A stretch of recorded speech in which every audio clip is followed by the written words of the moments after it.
Now, 34 initiates have died in the Eastern Cape this season, and that's according to the CRL Rights Commission. It's outlined the outcomes of its meeting with the Eastern Cape Provincial leadership, Cogta, and the Provincial House of Traditional Leaders.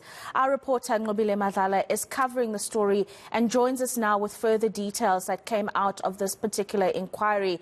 Nqobile, the initiates' death toll increasing to a worrying level of 34 from 23 just last week. Tell us more.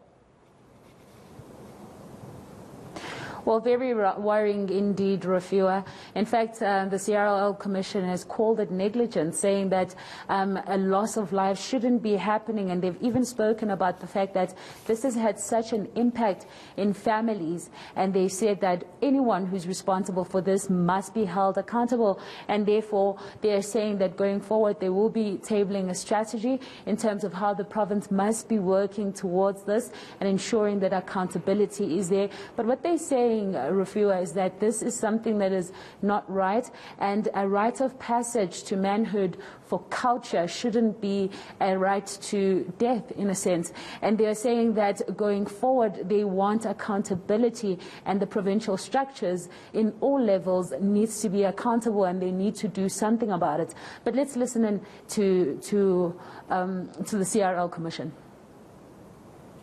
The Commission received a plethora of media reports about the alarming high rate of deaths of initiates in the Eastern Cape Province.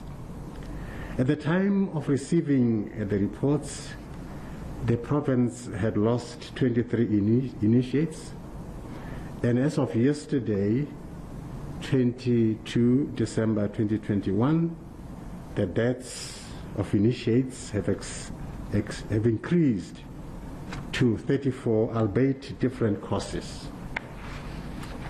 Ladies and gentlemen, it is our constitutional mandate as a Commission to promote and protect the cultural rights and linguistic rights of communities. And Nqobile, what is the CRL Rights Commission recommending needs to be done to curb the deaths of young boys? Well, Rafio, at this point, to get to that zero death rate, which is what they are aiming at, they're saying that first they need to ensure that these illegal schools are shut down. That's the first part. But in order to get there, they need SAPS also to play its part. They're saying that they need traditional leaders to play their part. They also need provincial structures to also assist. But what's even more interesting is that they're calling on NPA to say that they need them to also to take their part in this, to ensuring that they find these illegal schools, because we do understand that out of these deaths, the bulk of it is coming from the illegal schools. And so this is something that they're worried about. They're saying that it shouldn't be repeating itself, and there needs to be a curve into it. So therefore they are saying that all these entities needs to play a part in ensuring that that zero death rate is something that they can reach. But let's listen in again to the chairperson. We have, however, noted that the majority of cases happened in illegal schools.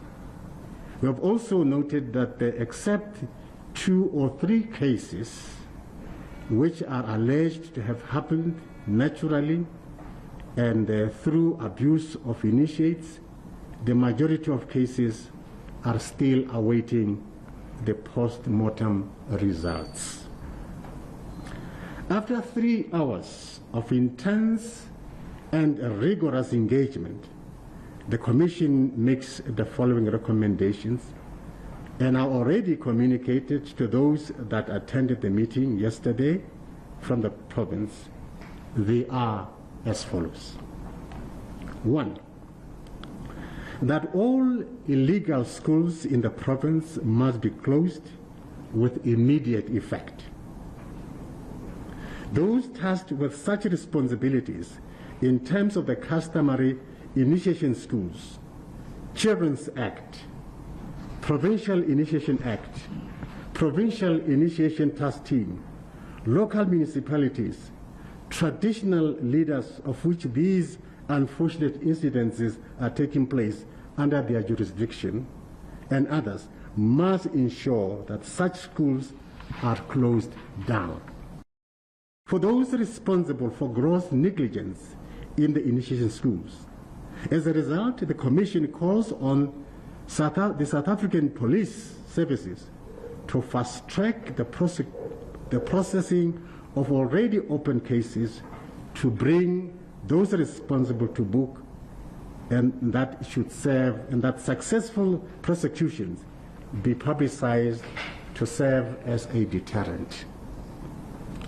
3, that the State Security Agency be deployed to track and identify illegal schools in far-flung bush areas, including homes, in order to give early warning signs about the impending deaths that may occur, that an illegal act has been committed.